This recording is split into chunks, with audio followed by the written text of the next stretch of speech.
Welcome back to Survival Gardening Part 2. In the last episode, you saw me plant from seed many different plants, including cucumbers, tomatoes, basil, cilantro, etc.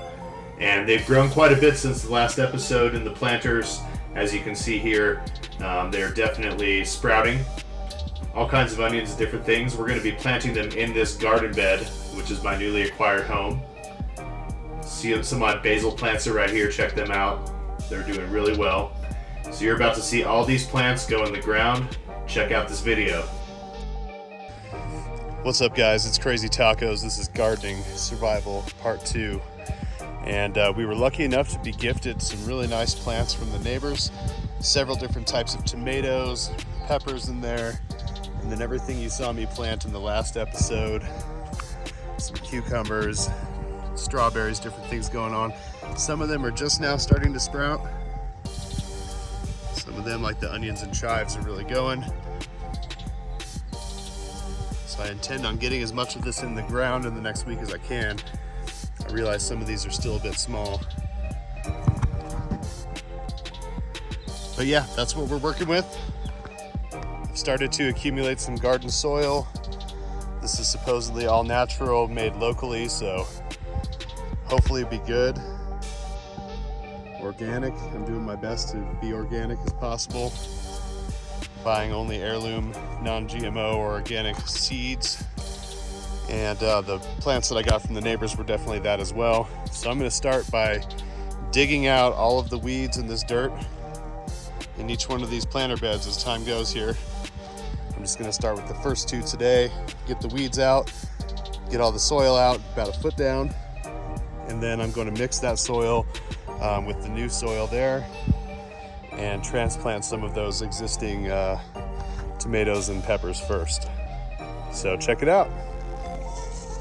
Now we've got the garden bed dug out a bit, and as you can see, there's a layer down here of that really kind of solid clay type soil or sand. It's pretty thick down there. So what we're going to do is till that up and make it loose so the taproots can continue further than where we digged. Now, as you can see, we've got that garden bed dug out down to that clay-like soil. We're going to hit it with this thing in hopes to till up the ground a little bit more. I don't have any fancy tilling tools, so this is some primitive urban farming at its best. I'm just going to try to loosen that soil up a little bit more so the taproots can get in. And then we're going to mix this with the potting soil and get those plants planted. So now you can see, after digging up that layer, we're sifting out all the rocks and roots. This is what it looks like when it's done, in the middle and before. So we're just softening that ground a little bit more for those crucial extra inches in the taproot. Then we're going to mix the potting soil and this pile while we plant the plants. All right, so as you can see, we've completed tilling out all that clay-like soil, pretty much just the earth dirt under there. Got a ton of debris out, a bunch of rocks, tree roots, weed roots. And the reason we did all this is so that the roots don't take the water from our plants. The taproot from our plants can get deeper. The soil's fresh, and now we're gonna mix that existing potting soil with the new stuff and get our plants planted in there. But look how nice that turned out. Really soft. So definitely worth it. A couple hours of work might really make a huge difference in the long run. We've got one tomato plant here. Looks like there's 3 of them. It came out of a potter. So I'm going to take this dirt and just lightly break it up. The root system is pretty much taken over here, but I'm just going to break up the plants and hopefully successfully transplant these 3.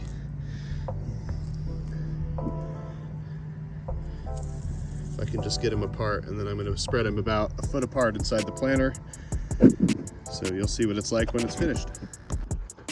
So now, as you can see, I emptied out an entire bag of this in the center and then filled it with the original dirt.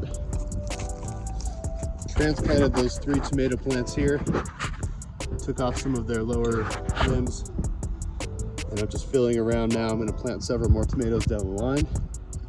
About a foot apart, maybe a foot and a half.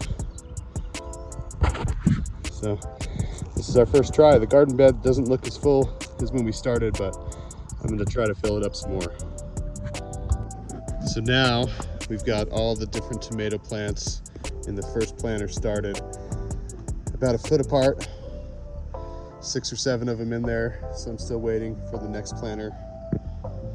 But these, you know, some of these are pretty short, and so the dirt isn't as tall on this side, but these ones I was able to get really deep in there.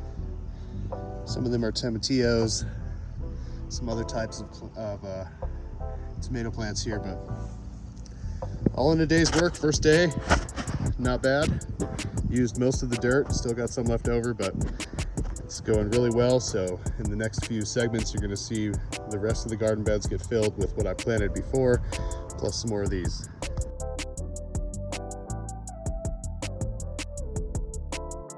Okay, so now you can see the garden bed from yesterday. Those tomatoes were transplanted. Some of them are being held up with the bamboo shoots. So in this garden bed, we used 1 bag of the garden soil here from Home Depot, organic, all natural soil, and mixed it with the existing soil that you saw yesterday. Now in this next garden bed, we've got all peppers, jalapenos, bell peppers, etc. In this garden bed, we dug it completely out. We removed all the clay and roots using a makeshift sifter. Now, if you're on a budget, you can get this chicken wire, for example, and just kind of hold it from both ends and dump the dirt onto it, and you can sift out a lot of the clay. So we dug this way deeper than the original topsoil, got some of the clay and dirt out of the ground, and then replaced it with some Garden Store raised bed garden mix. A little bit more expensive, but it's from the nursery instead of the Home Depot. Support local business.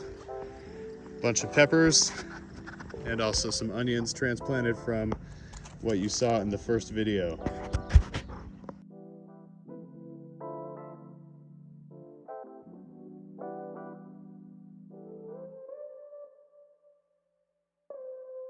All this in 2 days.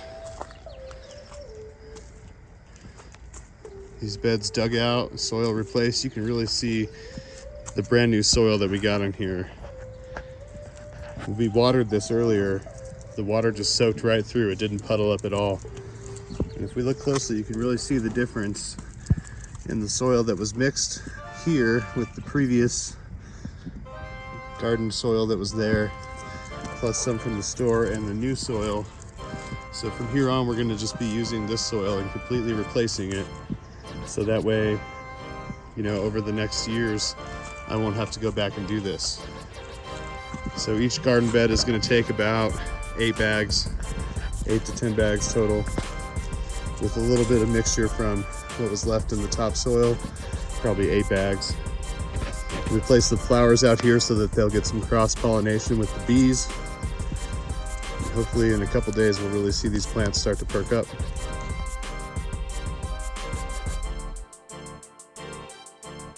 And now we've got all 4 of these front garden beds complete.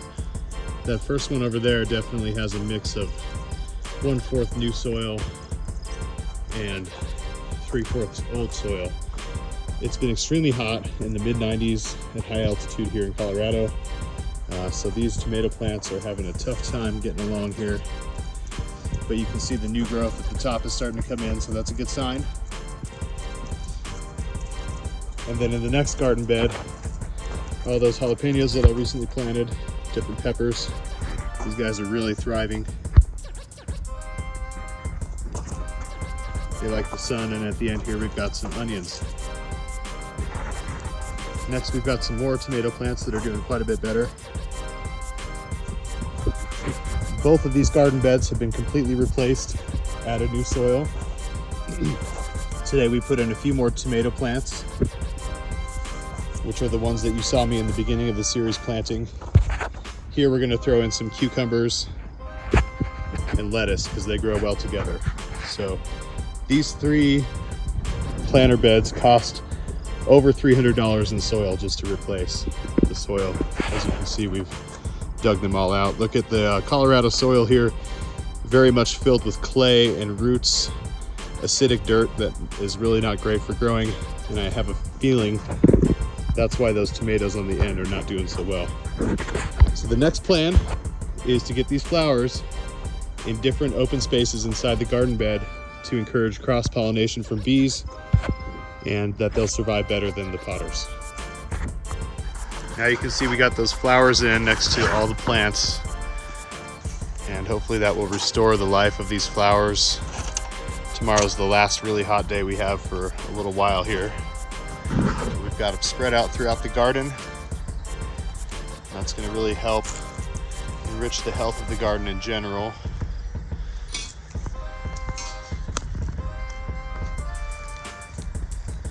So yeah, this is part 2 of the gardening. Our final step in this phase. The next phase is to continue with the rest of these garden beds back here. We've yet to empty them out and replace the soil. We're just gonna focus on the front ones for right now, but this is it, the taco farm, baby. Gonna be making salsa and all kinds of good stuff. Just about shutting down for the night and caught this, what I suppose is a black widow spider right out here in the garden. So creepy little guy there, wouldn't fuck with him. Again, you can see how that water really pools up in this old soil. I watered this first and it's still sinking in, but over here in the new soil, it's barely pooling at all. Same amount of water. So it just goes to show with a little extra effort how much better that soil can be.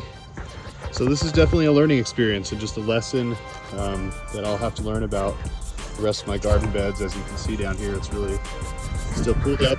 This one's having the hardest time holding the moisture, so I put 2 full canisters of water in each one of these for tonight. We're trying to water them, you know, in the morning and the evening, just because it's so dang hot here. You don't want to really do it in the daytime.